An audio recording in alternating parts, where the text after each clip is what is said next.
Ողջույն։ Հայաստանի տեխնոլոգիական ոլորտում կարծես թե մեծ փոփոխություններ են սպասվում։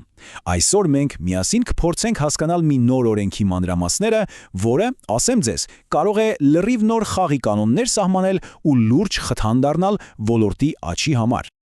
Դե պատասխանը բավականին հետաքրքիր է։ Կառավարությունը լուրջ ֆինանսական խթաններ է ներդնում, փոփոխելով պետական աջակցության մասին օրենքը։ Եկեք հենց հիմա կետ առ կետ տեսնենք, թե սա կոնկրետ ինչպես է անդրադառնալու ձեր ընկերությանը ու ձեր աշխատակիցների վրա։ Okay, սա էլ մեր այսօրվա ճանապարհային քարտեզը։ Շատ արագ կանցնենք վրայով, կխոսենք, թե կոնկրետ ինչն է փոխվում, կհասկանանք նոր տերմինները, կտեսնենք ինչ խթաններ կան նոր աշխատակիցների ու օտարերկրյա մասնագետների համար, կքննարկենք, թե որոնք են, այսպես ասած, խաղի կանոնները ու վերջում իհարկե կամփոփենք ամենակարևորը։ Դե ինչ սկսենք առաջին բաժնից, հասկանանք ընդհանուր պատկերը։ Ուրեմն, այս օրենքի հիմքում իրականում երկու շատ պարզ, բայց կարևոր գաղափար կա։ Մի կողմից խթանել աճը ներգրավելով տեղի թարմ տաղանդներին, մյուս կողմից Հայաստան բերել բարձրակարգ մասնագետների արտերկրից։ Ու այստեղ ուշադրություն դարձրեք, սա թերևս ամենակարևոր նրբությունն է։ Խոսքը ոչ թե ինչ-որ հարկային արտոնությունների կամ կրճատումների մասին է, այլ արդեն իսկ վճարված եկամտային հարկի ուղղակի վերադարձի, այսինքն ընկերությունները բառի բուն իմաստով իրական գումար են ստանալու հետ, ինչը բնականաբար շատ հզոր խթան է նոր աշխատատեղեր բացելու համար։ Լավ, նախքան արտոնություններին անցնելը, եկեք պարզենք, թե ընդհանրապես ով կարող է օգտվել այս ամենից։ Օրենքը շատ հստակ սահմանումներ է տալիս, թե ովքեր են համարվում խաղի հիմնական դերակատարները։ Եվ այսպես, առաջին սահմանումը, որպեսզի ընկերությունը համարվի բարձր տեխնոլոգիական, օրենքը շատ հստակ շեմ է դնում։ Ընկերության շրջանառության առնվազն 70%-ը պետք է գա հենց ՏՏ ոլորտից։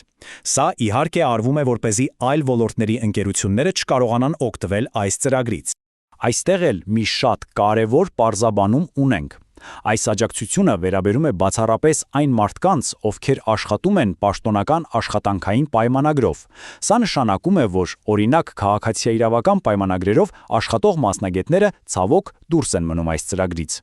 Եվ հասանք ամենահետաքրքիր սահմանումներից մեկին՝ նոր աշխատողը։ Ով է նա։ Ուրեմն սա այն մասնագետն է, ով վերջին 4 տարվա ընթացքում ՏՏ ոլորտի որևէ գործատուի մոտ չի աշխատել։ Սա իրականում շատ ռազմավարական քայլ է։ Փաստորեն ծրագիրը թիրախավորում է կամ ոլորտ բերել բոլորովին նոր մարդկանց, կամ էլ վերադարձնել նրանց, ովքեր ինչ-ինչ պատճառներով ժամանակին դուրս են եկել ոլորտից։ Լավ, հիմա երբ արդեն գիտենք, թե ով է նոր աշխատողը, եկել է ժամանակը տեսնելու, թե ինչ կոնկրետ ֆինանսական օգուտներ են սպասվում այն ընկերություններին, որոնք կընդունեն նրանց աշխատանքի։ Ուրեմն աջակցությունը ունի երկու մակարդակ, ու այս սլայդը դա շատ լավ ցույց է տալիս։ Եթե ձեր նոր աշխատողը Հայաստանի քաղաքացի է, ընկերությունը հետ է ստանում նրա համար վճարված եկամտային հարկի ամբողջ 100%-ը, այո, ամբողջությամբ։ Իսկ եթե նա օտար երկրացի է, բայց միևնույնն է համապատասխանում է նոր աշխատողի չափանիշներին, ապա վերադարձը կազմում է նույնպես շատ զգալի 60%։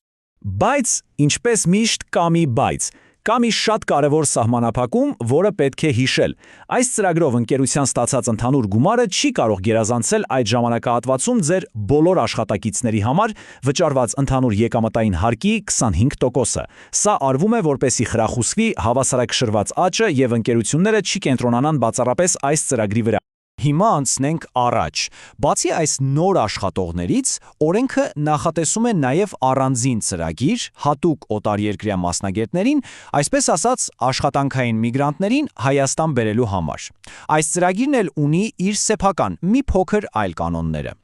Այն օտարերկրյա մասնագետների համար, ովքեր օրինակ չեն համապատասխանում նոր աշխատողի 4-ամյա չափանիշին, գործում է առանձին, բայց շատ գրավիչ խթան։ Նրանց համար վճարված եկամտային հարկի ուղիղ 60%-ը վերադարձվում է։ Իհարկե, այս աջակցությունը նույնպես անսահման չէ։ Այստեղ էլ կա ամսական առաստաղ։ Յուրաքանչյուր օտարերկրյա աշխատակցի համար վերադարձվող գումարը չի կարող գերազանցել 2 միլիոն դրամը։ Սա բավականին առատաձեռն գումար է, բայց միևնույն ժամանակ թույլ է տալիս, որ ծրագիրը հասանելի լինի ավելի շատ մասնագետների։ Իսկ հիմա մի շատ լուրջ հարց։ Ով է կրում ռիսկերը։ Այստեղ ամեն ինչ շատ հստակ է։ Եթե հաշվարկներում սխալ է թույլ տվել ընկերությունը, ապա պատասխանատուն հենց ընկերությունն է։ Իսկ եթե օրինակ աշխատակիցն է իր մասին սխալ կամ կեղծ տվյալներ տրամադրել, պատասխանատվությունն արդեն նրա վրա է։ Պետք է շատ ուշադիր լինել։ Դե լավ, այսքան խոսեցինք առավելություններից, բայց ինչպես իրականում ստանալ այս աջակցությունը։ Գործընթացը նախագծված է, որ լինի բավականին պարզ ու արագ, ամբողջը առցանց հարթակի միջոցով է արվելու, բայց միևնույն ժամանակ կանոնները բավականին խիստ են։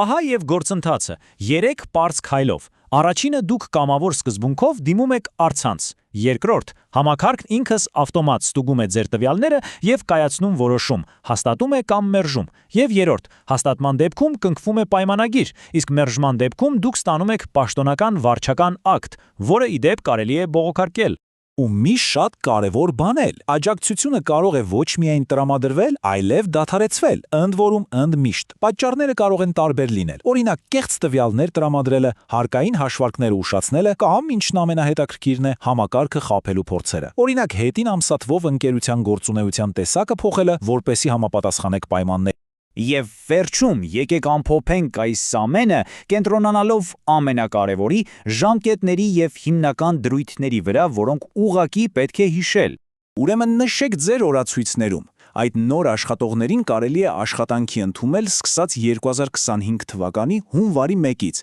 իսկ բուն օրենքն ուժի մեջ է մտնելու 1 տարի անց 2026-ի հունվարի 1-ից, եւ այս պահի դրությամբ ծրագիրը նախատեսված է գործելու մինչև 2031 թվականի վերջը։ Այսպիսով, եթե փորձենք ամփոփել ամբողջ պատկերը մեկ նախադասությամբ, ապա սա է. օրենքը փաստացի ստեղծում է 2 հզոր ուղղություն։ Մեկը տեղի շուկայում նոր տաղանդներ գտնելու ու խրախուսելու համար, մյուսը միջազգային բարձրակարգ փորձագետներին Հայաստան բերելու համար։ Եվ ինչպես տեսնում եք, երկուսն էլ ունեն իրենց յուրահատուկ կանոններն ու սահմանափակումները, որոնք պարտադիր պետք է հաշվի առնել։ Դե ինչ, սա միանշանակ շատ հստակ եւ կարելի ասել ագրեսիվ քայլ է պետության կողմից։